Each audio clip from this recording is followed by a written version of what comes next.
بسم اللہ الرحمن الرحیم۔ حضرت علی رضی اللہ تعالی عنہ نے فرمایا، جب کوئی پریشانی نہ حل ہو رہی ہو اور نہ ہی ختم ہو رہی ہو تو آپ درود شریف کی کثرت کر لیں، مشکل ختم ہو جائے گی۔ سورج کی کرنیں زمین پر پڑنے سے پہلے نیند سے اٹھ جایا کرو، کیونکہ اس وقت رزق تقسیم کیا جا رہا ہوتا ہے۔ تنہا انسان کو کبھی تنہا نہ سمجھنا، کیونکہ جو تنہا ہوتا ہے اس کے سب سے قریب اللہ ہوتا ہے۔ محبت کا اظہار تب ہی کرو جب اسے نبھا سکو، بعد میں مجبوریوں کا سہارا لے کر کسی کو چھوڑ دینا وفاداری نہیں۔ جب دل تکلیف میں ہو تو سکون کے لیے سب سے بہترین جگہ سجدہ ہے۔ جمعے کے دن سورہ یاسین پڑھنے سے تمام خواہشات پوری ہو جاتی ہیں۔ تنہا چلنا شروع کرو تو ہر راستے میں اللہ تھام لیتا ہے۔ جب تمہاری جان کو خطرہ ہو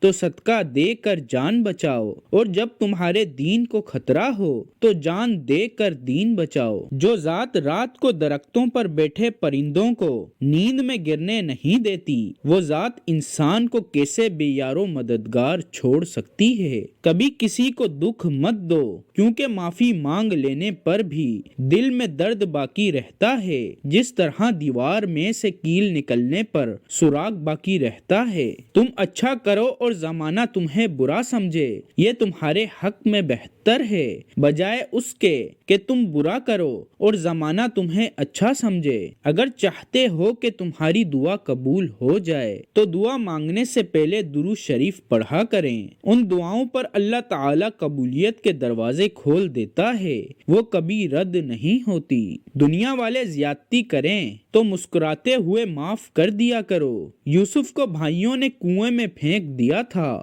اللہ نے انہیں بادشاہ بنا دیا۔ بے شک ہر مشکل کے بعد آسانی ہے۔ جو انسان تین چیزوں میں کسی تیسرے کو شریک نہیں کرتا، وہ اللہ کے محبوب بندوں میں سے ہوتا ہے۔ عبادت، محبت اور معافی، کیونکہ یہ سب پردے کی چیزیں ہیں۔ آپ محبت کا ہاتھ کسی جانور کے لیے بھی بڑھائیں تو وہ آپ کو مایوس نہیں کرے گا، لیکن انسان کسی کی دل سے کی ہوئی محبت کو بھی مٹی میں ملا دیتا ہے۔ انسان کو سکون حاصل ہو جائے گا اگر وہ سمجھ لے کہ ہر چیز اللہ کی مرضی سے ہوتی ہے۔ بہترین ہمسفر وہ ہے جب مشکلیں ٹوٹ پڑے، آزمائش سخت ہو تو وہ ہاتھ پکڑ لے اور کہیں غم نہ کرو، اللہ ہمارے ساتھ ہے۔ اگر زندگی کو خوبصورت بنانا ہے تو سہنا سیکھو، نظر انداز کرنا سیکھو، خاموش رہنا سیکھو اور اکیلے جینا سیکھو۔ تم استغفار کیا کرو، اللہ تمہاری ہر کمزوری کو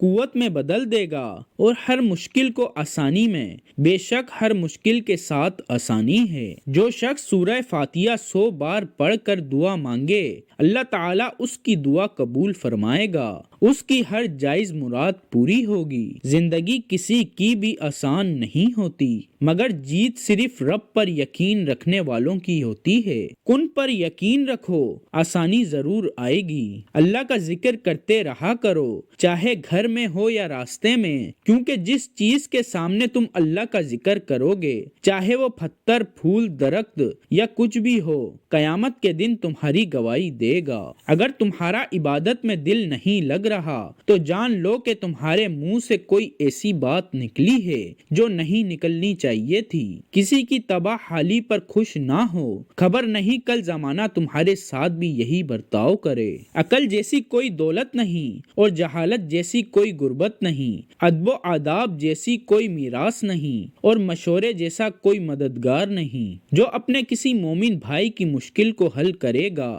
اللہ پاک روز قیامت اس کی مشکل حل فرمائے گا۔ جب لوگ غصے میں ہوں تو ان کی بات غور سے سنا کرو، کیونکہ اصل حقیقت تب سامنے آتی ہے۔ اللہ آپ سے اس وقت تک کچھ واپس نہیں لیتا جب تک اس سے بہتر آپ کو عطا نہ کرے۔ 4 چیزیں سنبھال کر رکھو، کامیابی تمہارا مقدر ہوگی۔ نماز میں دل کو، تنہائی میں سوچ کو، محفل میں زبان کو اور راستے میں نگاہ کو۔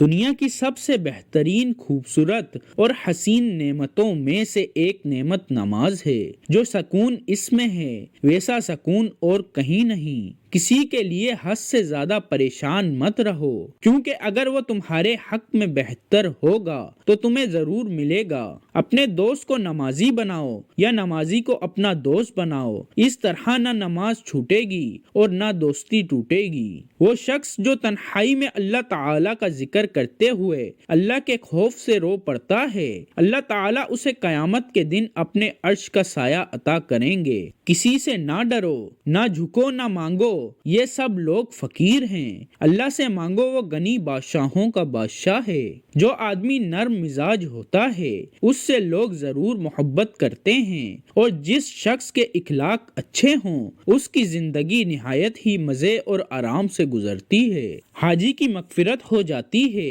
اور حاجی جس کے لیے استغفار کرے اس کی بھی مغفرت ہو جاتی ہے۔ بے شک اللہ تعالیٰ ہر ایک شخص کے دل کے بھید اور ہر ایک کے منہ کی بات اور ہر کسی کے کام کو دیکھتا اور جانتا ہے۔ خدا کی نعمتوں میں غور و فکر کرنا بہترین عبادت ہے۔ جو اللہ کی تقسیم سے خوش ہوتا ہے وہ دوسروں کے پاس موجود چیزوں کو دیکھ کر غمزدہ نہیں ہوگا۔ ایمان اس کا نام ہے کہ انسان مصیبت میں صبر اور نعمت میں شکر گزار ہے۔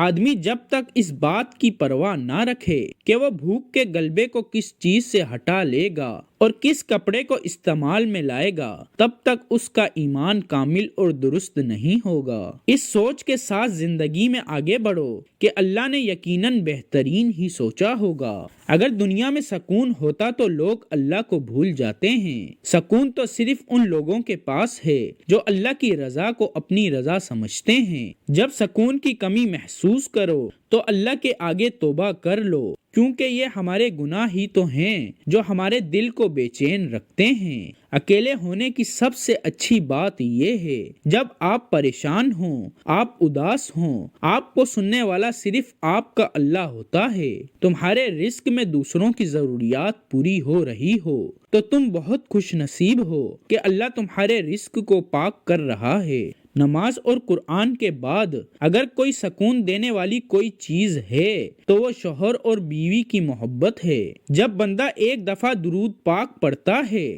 تو اس پر رحمت کے 70 دروازے کھول دیے جاتے ہیں۔ بارش کی بوندوں سے زیادہ اس پر رحمتیں برستی ہیں۔ جو چیز یا شخص آپ کو نہیں پسند لیکن آپ کو مل گئی اس میں راضی رہا کرو، کیونکہ وہ اللہ پاک کی پسند ہوتی ہے۔ وہ چیز ہمیں کبھی بے سکون نہیں کرتی۔